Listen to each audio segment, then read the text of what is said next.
Hello everyone. आज से हम लोग जो है एक नए चैप्टर की शुरुआत करने जा रहे हैं, एक नए अध्याय की शुरुआत करने जा रहे हैं जिसका नाम है वंशागत तथा विविधता के सिद्धांत या principles of heredity and variations. एक नया चैप्टर है और एक बहुत ही महत्वपूर्ण चैप्टर है। यहाँ से काफ़ी क्वेश्चंस, काफ़ी प्रश्न आपको मिलते हैं, काफ़ी मार्क्स ये कवर करता है लेसन। इसलिए मेरा आपसे निवेदन रहेगा कि आप वीडियो को शुरू से लेकर के अंत तक बड़े ध्यान से, बहुत ही कंसंट्रेट होकर के देखिएगा ताकि आपको इसका मैक्सिमम बेनिफिट मिल सके, अर्थात अधिक से अधिक लाभ आपको प्राप्त हो सके। ये वीडियो अपने आप में बहुत ही महत्वपूर्ण है। ये फिर से मैं आपको बता रहा हूं कि बहुत ही महत्वपूर्ण है और यही नहीं, इसके आगे आने वाले जितने भी वीडियो हैं वो सब महत्वपूर्ण रहेंगे। तो आप बहुत ही ध्यान से इस वीडियो को देखेंगे, सुनेंगे, समझेंगे ताकि आपको जो है खूब इसका लाभ मिल सके। तो आइए शुरू करते हैं। जो आज का वीडियो है वंशागत तथा विविधता के सिद्धांत अर्थात principles of heredity and variations. आज हम लोग कुछ परिभाषाओं के बारे में जानने का प्रयास करेंगे क्योंकि इस लेसन में काफ़ी परिभाषाएं हैं और जब तक उन परिभाषाओं के बारे में अच्छी तरह से जानकारी नहीं होगी तब तक हम आप जो है इस लेसन को पूरा अच्छी तरह से समझ नहीं पाएंगे। इस नाते इन परिभाषाओं को जानना आपको बहुत जरूरी है। लेसन इंट्रोडक्टरी भी है आज का वीडियो, लेकिन इंट्रोडक्टरी का मतलब ये कि इन परिभाषाओं को जानना है, कुछ वैज्ञानिकों के बारे में जानना है जिन्होंने इस क्षेत्र में काफ़ी अपना योगदान दिया है, तो उनके नाम के बारे में भी जानना है, उनके बारे में भी जानना है। तो आइए ज़्यादा देर न करते हुए इस वीडियो की शुरुआत करते हैं, अर्थात वंशागत तथा विविधता के सिद्धांत। ठीक है, ओके। पहला चीज है आनुवंशिकी या आनुवंशिक विज्ञान अर्थात जेनेटिक्स। जेनेटिक्स वर्ड जो है वो लैटिन भाषा जीनो से लिया गया है जिसका मतलब होता है टू प्रोड्यूस, टू जनरेट। अर्थात जब कोई जीव उत्पन्न होगा तो उस जीव के अंदर अपने पेरेंट्स से क्या क्या मिला, पेरेंट्स से उसको क्या क्या मिला, उसके बारे में जानने का कार्य जो है वो किसमें किया जाता है, इस आनुवंशिकी या आनुवंशिक विज्ञान में। ठीक है, अर्थात जीव विज्ञान की वह शाखा जिसमें वंशागत और विविधता, बहुत इंपॉर्टेंट टॉपिक चीज, वंशागत एवं विविधता दोनों चीजों का इस जीव विज्ञान की शाखा में हमें आपको क्या पढ़ना है, वंशागत और विविधता दोनों का अध्ययन किया जाता है। वंशागत आनुवंशिकी का आधार है, ये एनसीईआरटी की लाइन है। वंशागत किसका आधार है, आनुवंशिकी का आधार है। वंशागत या आनुवंशिकता क्या है? वंशागत वह प्रक्रम है जिसमें लक्षण जनक से संतत में जाते हैं, जिसमें लक्षण जनक से अर्थात माता पिता से संतान में क्या होते हैं, लक्षण जाते हैं। इसी को हम लोग कहते हैं क्या, वंशागत या आनुवंशिकता। दूसरी भाषा में हम यह भी कह सकते हैं कि माता पिता से संतति में लक्षणों का जाना ये क्या कहलाता है, वंशागत या आनुवंशिकता। वैसे ये लक्षण जो ये लाइन जो है एनसीईआरटी की लाइन है, लेकिन हम आप अगर सिंपल रूप में समझें तो यही कह सकते हैं कि माता पिता से संतान में लक्षणों का पहुंचना क्या कहलाता है, वंशागत या आनुवंशिकता कहलाता है।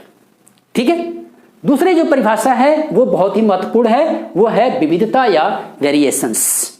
अर्थात आप देखते होंगे समाज में, जीव जगत में, कि एक माँ बाप के अगर 4 संतान उत्पन्न होते हैं तो चारों संतान आपस में भी समान नहीं होते हैं और जनक से भी पूरी तरह से समान नहीं होते। मतलब हूबहू, चूंकि वो एक ही जनक की संतान है ना, तो ये एक ही जनक के संतान होने के नाते मैं ये कह रहा हूं कि वो जो 4 संतान उत्पन्न हुई हैं या 3 संतान उत्पन्न हुई हैं, ये संतानें आपस में भी हूबहू समान नहीं होती हैं और ये संतान जो होती हैं वो जनक के भी समान नहीं होती हैं। इसी को हम लोग कहते हैं क्या, विविधता। विविधता जनक और संतत तथा संतत के मध्य लक्षणों में असमानता की आवश्यकता है। डिग्री ऑफ डिफरेंसेस, कितना ज्यादा भिन्नता है, कितना ज्यादा अंतर है, इस भिन्नता के अंतर अर्थात ये भिन्नता कितनी ज्यादा है, संतति में भी और संतति का जनक में भी, दोनों के बीच में the degree of differences among the progenies as well as progeny and parents, parents और प्रोजनी के बीच में और प्रोजनी का आपस में कितना भिन्नता है, इसी को हम लोग कहते हैं विविधता। ठीक है, तो विविधता जनक और संतत तथा संतत के मध्य लक्षणों में असमानता की आवश्यकता है, अर्थात डिग्री ऑफ डिफरेंसेस। विविधता दो प्रकार की होती है, सोमैटिक वेरिएशंस, वातावरणीय दशाओं, जलवायु कारकों आदि के प्रभाव से उत्पन्न अस्थायी, ये अस्थायी वर्ड है, इंपॉर्टेंट है, असमानताओं या विभिन्नताओं को सोमैटिक वेरिएशंस कहते हैं। ठीक है, मतलब जैसे आप किसी अच्छे क्लाइमेटिक कंडीशन में रह रहे हो, जहां आपके खाने पीने की अच्छी सुविधा हो, पढ़ाई लिखाई की अच्छी सुविधा हो, रहन सहन की अच्छी सुविधा हो, ठीक है, आप एक पढ़े लिखे समाज में रह रहे हो, तो वहां जो भिन्नता आएगी, वहां जो अंतर आएगा, उस अंतर को हम लोग क्या कहते हैं, सोमैटिक वेरिएशंस कहते हैं। और ये भिन्नता अस्थायी होगी, ये भिन्नता क्या होगी, स्थायी नहीं होगी, परमानेंट नहीं होगी, ये टेम्पोररी भिन्नता कहलाती है, ये टेम्पोररी वेरिएशन कहलाता है, समझ गए।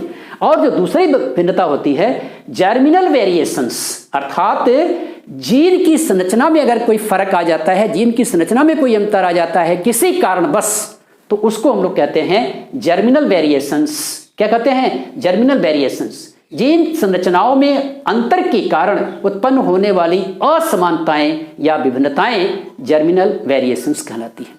बात समझ गए। तो इस प्रकार से भिन्नता जो होती है या जो वेरिएशन जो होते हैं वो दो प्रकार के होते हैं, एक तो सोमैटिक वेरिएशंस और दूसरा जर्मिनल वेरिएशंस। बहुत से ऐसे प्लेसेस इसी धरती पर हैं जहां क्लाइमेटिक कंडीशंस काफी फेवरेबल हैं, वो एक अच्छे, वहां उनको एक अच्छा वातावरण मिल जाता है, वहां जीव का बहुत अच्छा विकास होता है, तो उस विकास में भोजन की अच्छी सुविधा उनको मिलती है, पढ़ने लिखने की वहाँ उनको अच्छी व्यवस्था होती है, समाज या सोसाइटी भी उनका पढ़ा लिखा होता है। तो ऐसे लोगों के बीच में जो है, ऐसे लोगों के बीच में रहने के कारण उनमें जो उत्पन्न विभिन्नता होती है वो विभिन्नता क्या कहलाती है, सोमैटिक वेरिएशंस कहलाती है। अर्थात वातावरणीय दशाओं और जलवायु कारकों आदि के प्रभाव से उत्पन्न होने वाली विभिन्नता क्या कहलाती है, सोमैटिक वेरिएशंस कहलाती है। लेकिन जब जीन के अंदर जीनिक संरचना में, जीन संरचना में अगर अंतर होता है और उस अंतर के कारण जो विभिन्नता होती है, तो वो विभिन्नता कैसी होती है, स्थायी होती है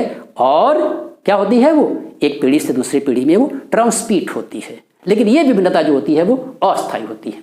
ठीक है, अब हम समझ लेते हैं वंशागत लक्षण, हेरिडेटरी कैरेक्टर्स, मतलब जनक से संतति में जाने वाले लक्षण क्या कहलाते हैं, वंशागत लक्षण, या एक पीढ़ी से दूसरी पीढ़ी में जाने वाले लक्षण वंशागत लक्षण या आनुवंशिक लक्षण कहलाते हैं। मतलब माता पिता से संतान में पहुंचने वाले लक्षण क्या है, वंशागत लक्षण है।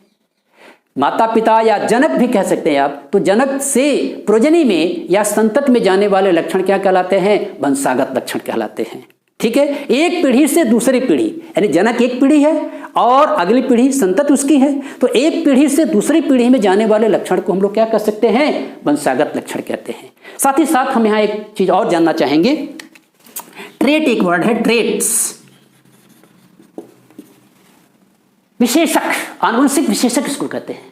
आनुवंशिक विशेषक का मतलब ये हुआ कि जैसे किसी ने कहा कि लंबाई, तो लंबाई एक क्या है, लक्षण है, लेकिन इसी लंबाई में एक लंबा और एक बौना, ये क्या हुआ, ये विशेषक हुआ।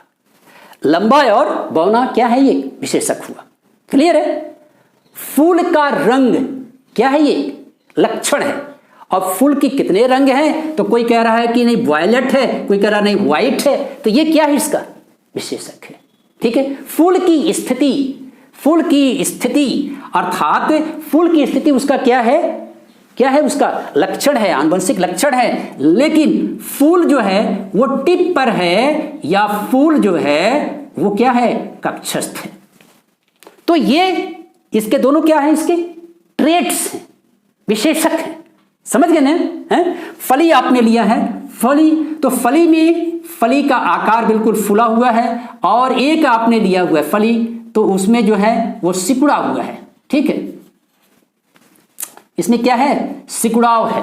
तो फली का आकार क्या है, लक्षण है, लेकिन अब कैसे हैं, एक में फूला हुआ है और एक में क्या है, सिकुड़ा हुआ है। तो फूला हुआ और सिकुड़ा हुआ ये इसके क्या है, ट्रेट्स हैं, क्या है, आनुवंशिक विशेषक हैं। क्लियर हो गया ना। आनुवंशिक लक्षण और आनुवंशिक विशेषक में ये अंतर आपको जानना बहुत जरूरी है। तो इस प्रकार से आपको ये मालूम हो गया कि वंशागत लक्षण और ट्रेट्स में क्या फर्क है। ठीक है। कारक का मतलब संतति में लक्षणों की वंशागत एवं उसको प्रकट करने वाली इकाई को कारक कहते हैं। क्या कहते हैं उसे, हम फैक्टर कहते हैं।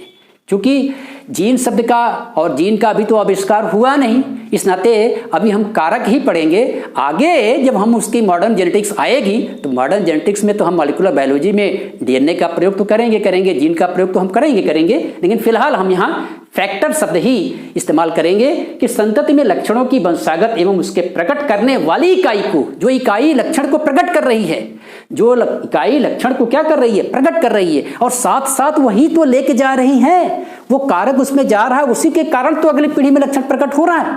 ठीक है। तो उसको हम लोग क्या कह रहे हैं, उस को इकाई कह रहे हैं। ठीक है। तो जो इकाई लक्षण को ले जा रही है और अगली पीढ़ी में उसको प्रकट भी कर रही है, अगली पीढ़ी में ले जा रही है और अगली पीढ़ी में उसको प्रकट भी कर रही है, तो उस इकाई को हम लोग कहते हैं कारक। क्लियर है। अब ये सब चीजें किसने दिया, ये सब चीजों की जानकारी हमको आपको है यदि, तो आज हम इसके बारे में जानकारी अगर पूरी रख रहे हैं जेनेटिक्स के बारे में या आनुवंशिकता के बारे में, तो आप ये जानते होंगे कि आनुवंशिकता के बारे में, आनुवंशिकी के बारे में जो सबसे पहले और सबसे महत्वपूर्ण, सबसे इंपॉर्टेंट और सबसे बड़ा योगदान दिया था वो कौन थे, हमारे Gregor John Mendel. Gregor John Mendel को आनुवंशिकी का जनक माना जाता है, क्योंकि उन्होंने मटर के पौधे पर लगातार 7 साल तक एक्सपेरिमेंट किया।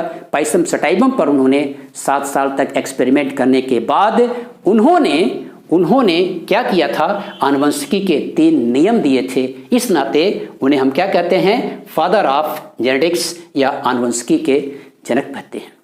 ठीक है। अब ये आनुवंशिकी शब्द का प्रयोग सबसे पहले किसने किया था, बैटसन ने किया था।